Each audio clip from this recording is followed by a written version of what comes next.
สวัสดีครับท่านผู้มีเกียรติที่เคารพรักทุกท่านมากินข้าวน้ำกันครับวันนี้สุกไก่ใส่บักทั่วฟักยาวผัดผักบุ้งใส่หมูข้าวเจ้าข้าวมะม่วงยัดบวกมาครับกินแซ่บๆน้ำกันกินเสียบนอนหลับครับทายสะดวกก็สบายท่านเนาะชีวิตไม่หยังหลายอย่างหลายก็100 ปี หรือต่ำกว่านั้น ทุกข์มาฟ้าว่างครับทุกข์สมุทัยนิโรธมรรคเฝ้าว่างเฝ้าถิ่ม คิดขึ้นมามันเป็นทุกข์ก็เฝ้าทิ่มสุขก็ต้องทิ่ม เพราะว่ามันมาอยู่นำเราตลอดนะครับแซ่บๆนำกัน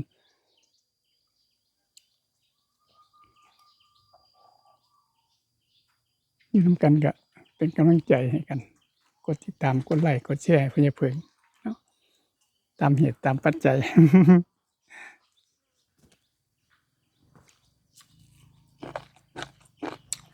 ข้าวเจ้าเด้อ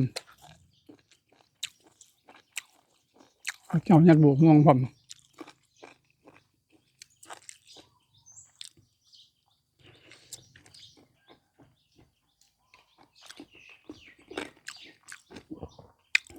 มา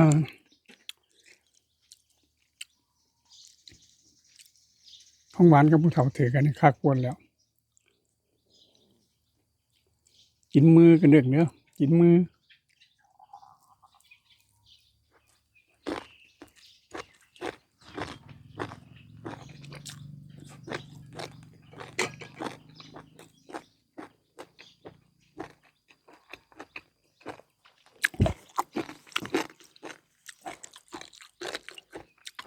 บ่คือหรอกกินมือ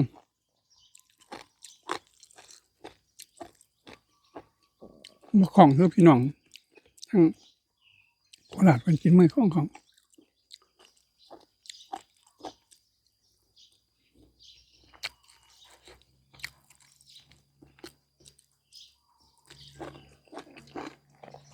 ซุปไก่ของแท้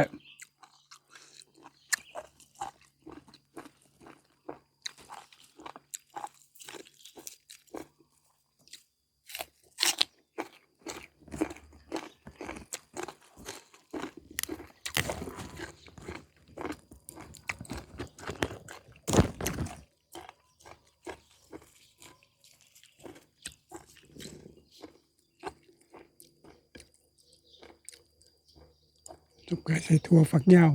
แซ่บอยู่ตัวละ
หมู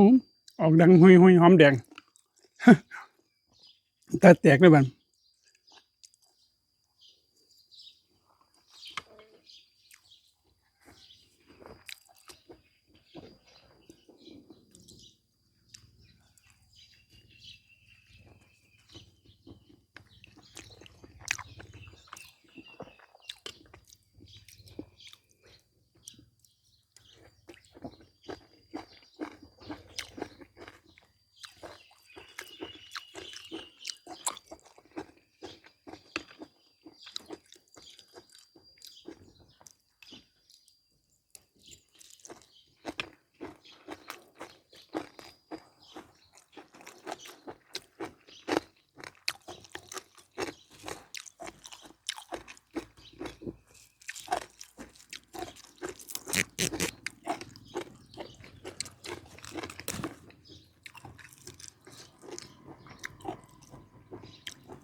แลกกระตาดผัดผักบุ้งก็ได้เฮ็ดจั่งใดก็ ลวกกะเหล่ผัดกะเหล่